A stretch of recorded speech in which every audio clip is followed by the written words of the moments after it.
ಆರೋಪದಲ್ಲಿ ದರ್ಶನ್ ಅವರು ಜೈಲಿನಲ್ಲಿದ್ದಾರೆ. ನನಗೆ ವಿಷ ಕೊಡಿ ಅಂತ ದರ್ಶನ್ ಕಣ್ಣೀರನ್ನ ಇಟ್ಟಿದ್ದಾರೆ. ಜಡ್ಜ್ ಮುಂದೆ ದರ್ಶನ್ ಅವರು ಕಣ್ಣೀರನ್ನ ಹಾಕೊಂಡು ನನಗೆ ವಿಷ ಕೊಟ್ಬಿಡಿ ಸ್ವಾಮಿ ಅಂತ ಕೇಳ್ಕೊಂಡಿದ್ದಾರೆ. ಅಂದ್ರೆ ಒಂದ್ ರೀತಿಯಾಗಿ ಜೈಲಿನಲ್ಲಿ ನಟ ದರ್ಶನ್ಗೆ ನರಕ ಯಾತನೆ ಆಗಿದೆ. ಈ ಹಿಂದೆ ಜೈಲಿಗೆ ಸೇರಿದಾಗ ರಾಜ್ಯಾತೀತಗಳಿತ್ತು, ರೆಸಾರ್ಟ್ ತರ ಜೈಲಾಗಿತ್ತು. ಬಟ್ ಆದ್ರೆ ಈ ಬಾರಿ ಸುಪ್ರೀಂ ಕೋರ್ಟ್ ಕಟ್ಟುನಿಟ್ಟಿನ ಎಚ್ಚರವನ್ನ ಕೊಟ್ಟು ಇದೇ ಯಾವ ರೀತಿಯಾಗಿ ಕೈದಿಗಳೆಲ್ಲರೂ ಕೂಡ ಇರ್ತಾರೆ ಅದೇ ರೀತಿಯಾಗಿ ನಟ ದರ್ಶನ್ ಅವರು ಕೂಡ ಇರಬೇಕು. ಯಾವುದೇ ಸ್ಪೆಷಲ್ ಟ್ರೀಟ್ಮೆಂಟ್ ಕೊಡೋ ಹಾಗಿಲ್ಲ. ಏನಾದ್ರೂ ಕೊಟ್ರೆ ಎಚ್ಚರಿಕೆಯನ್ನ ಕೊಟ್ಟಿತ್ತು, ಸೂಕ್ತ ಕ್ರಮವನ್ನ ಕೈಗೊಳ್ಳೋ ಹಾಗೆ. ಅದೇ ನಿಟ್ಟಿನಲ್ಲಿ ಈ ಬಾರಿ ನಟ ದರ್ಶನ್ಗೆ ಒಂದು ರೀತಿಯಾಗಿ ಜೈಲಿನಲ್ಲಿ ನರಕ ಯಾತನೆ ಆಗಿದೆ.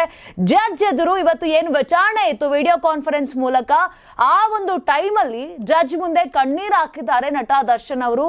ನನಗೆ ವಿಷ ಕೊಡಿ ಅಂತ ಕಣ್ಣೀರ್ ಹಾಕಿದ್ದಾರೆ ದಚ್ಚು.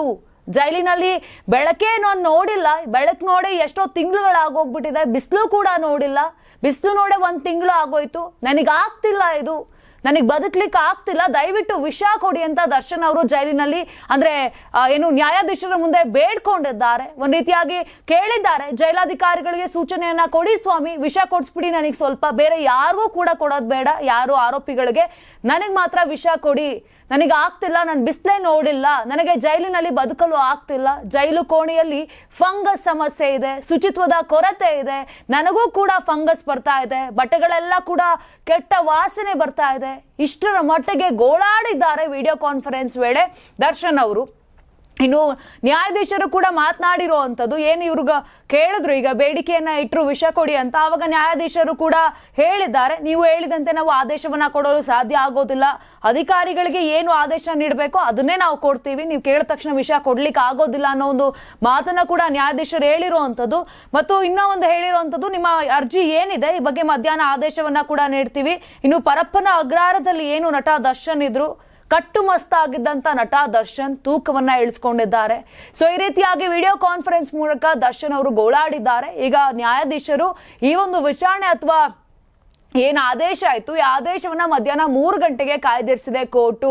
ಸೊ ಈ ರೀತಿಯಾಗಿ ನಾನು ಆಗ್ಲೇ ಹೇಳ್ದ ಹಾಗೆ ಕಳೆದ ಬಾರಿ ಜೈಲಿಗೆ ಹೋದಾಗ ಅವ್ರಿಗೆ ರಾಜ್ಯಾತೀತ ಆಯ್ತು, ಬಹಳಷ್ಟು ಫೋಟೋಗಳು ಕೂಡ ವೈರಲ್ ಆಗಿತ್ತು, ಕೈಯಲ್ಲಿ ಒಂದು ಸಿಗರೆಟ್, ಕಾಫಿ, ಲಾನ್ ನಲ್ಲಿ ಕುತ್ಕೊಂಡು ಏನು ರೌಡಿ ಶೀಟರ್ ಬೇರೆ ಆರೋಪಿಗಳಿದ್ರು ಅವ್ರ ಜೊತೆ ಕುತ್ಕೊಂಡು ಮಾತುಕತೆಯನ್ನ ಮಾಡಿ ಈ ರೀತಿಯಾಗೆಲ್ಲ ಇತ್ತು.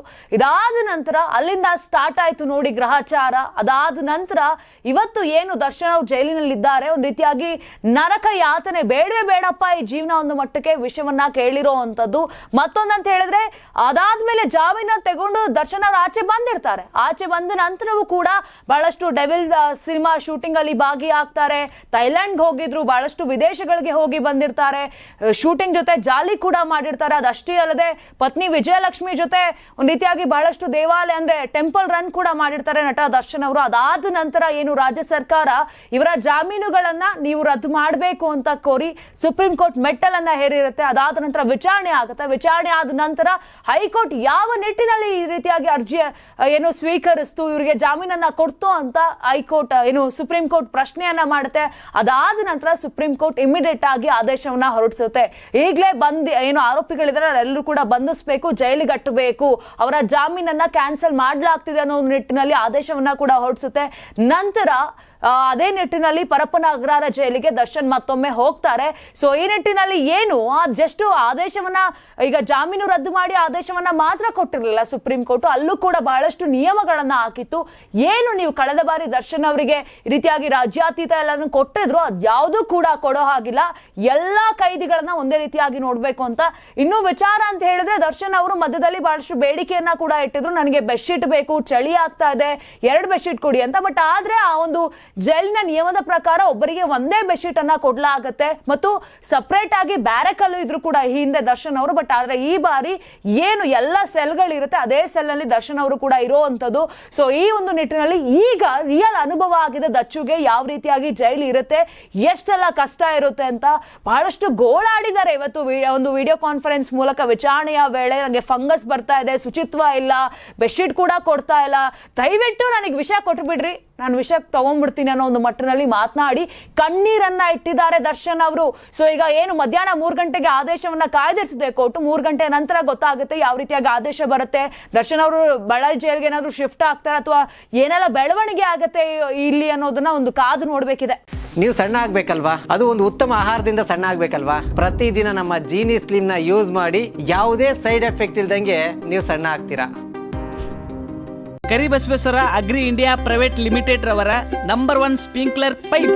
ನಮ್ಮ ಕರ್ನಾಟಕ ರಾಜ್ಯದಲ್ಲಿ ಕಳೆದ ವರ್ಷದ ನೀಟ್ ಮತ್ತು ಐಐಟಿ ಜೆಇಇ ಪರೀಕ್ಷೆಯಲ್ಲಿ ಸಾವಿರಾರು ಉಚಿತ ಮೆಡಿಕಲ್ ಹಾಗೂ ಐಐಟಿ ಸೀಟ್ಗಳನ್ನು ನೀಡಿರುವ ನಮ್ಮ ಹೆಮ್ಮೆಯ ಎಕ್ಸೆಲ್ ಅಕಾಡೆಮಿಕ್ಸ್ ವಿದ್ಯಾಸಂಸ್ಥೆಯಾಗಿದೆ. 1 ವರ್ಷದ ಲಾಂಗ್ ಟರ್ಮ್ ನೀಟ್, ಸಿಇಟಿ ಮತ್ತು ಐಐಟಿ ಜೆಇಇ ದಾಖಲಾತಿ ಪ್ರಾರಂಭವಾಗಿದೆ. ಮೆಡಿಕಲ್ ಅಂದರೆ ಎಕ್ಸೆಲ್, ಎಕ್ಸೆಲ್ ಅಂದ್ರೆ ಮೆಡಿಕಲ್. ನಾನು 86 kg ಇದ್ದವಳು 71 kg ಬಂದಿದ್ದೀನಿ. ವಯಸ್ಸಾದ್ಮೇಲೆ ಸ್ಮಾರ್ಟ್ ಆಗಿ ಕಾಣ್ತೀರಾ ಅಂದ್ರೆ ಜಿನ್ನಿ. 126 kg ವೇಟ್ ಇದ್ದು ನಾವು ಈಗ 114 kg ಲೆಕ್ಕ ಬಂದಿದ್ದೀವಿ. ಯಾವುದೇ ಸೈಡ್ ಎಫೆಕ್ಟ್ ಆಗಿಲ್ಲ ನಮಗೆ. 84ರಿಂದ 50 kg ಬಂದೆ. ಆಮೇಲೆ ಸಣ್ಣಗೆ ಫಿಟ್ ಆಗಿದ್ದೀನಿ. ಅದಕ್ಕೆ ನಾನು ಯೂಸ್ ಮಾಡ್ತಾ ಇರೋದು ಜೀನಿ ಸ್ಲಿಮ್.